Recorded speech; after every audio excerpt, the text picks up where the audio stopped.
My name is Sam Vaknin. I'm the author of Malignant Self-Love, Narcissism Revisited. Pathological narcissism is a defense mechanism. It is intended to isolate the narcissist from his environment and to shield the narcissist from hurt and injury, both real and imagined. Hence the false self. The false self is an all-pervasive psychological construct which gradually displaces the narcissist's true self. The false self is a work of fiction intended to elicit praise and deflect criticism and pain. The unintended consequence of this fictitious existence is a diminishing ability to grasp reality correctly and to cope with the reality effectively.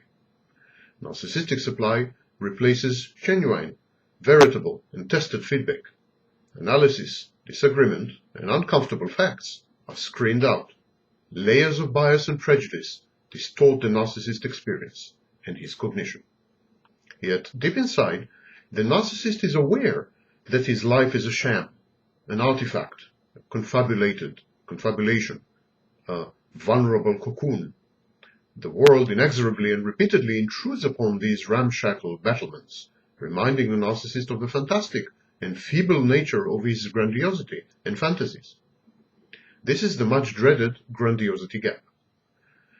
This comparison between drab, pedestrian existence, one's failure in life, and one's fantasies and grandiosity, this grandiosity gap grates upon the narcissist continually and erodes him.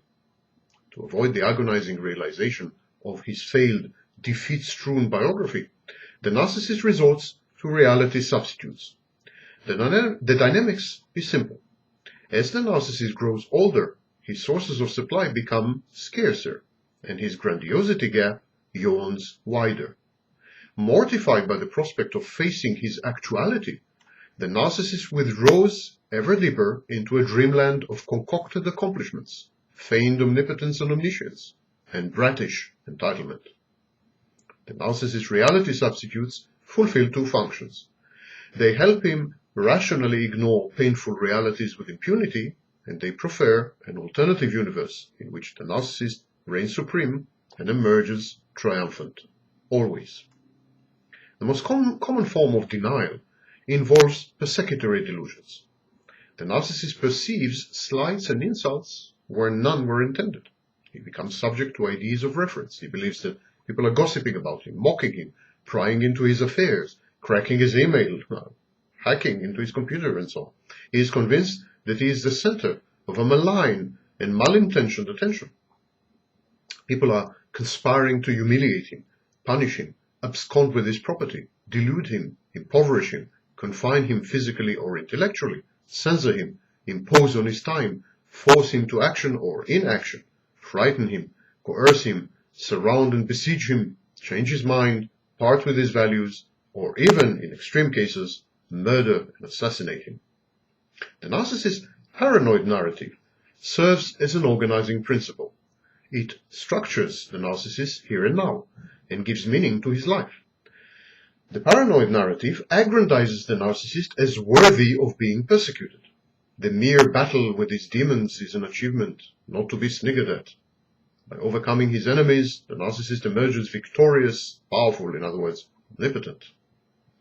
The narcissist's self-inflicted paranoia, projections of threatening internal objects and processes, really, legitimizes, justifies, and explains his abrupt, comprehensive, and rude withdrawal from an ominous, hostile, and unappreciative world.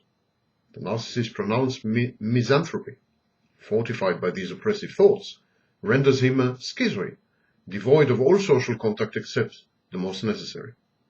But even as the narcissist divorces his environment, he remains aggressive or even violent.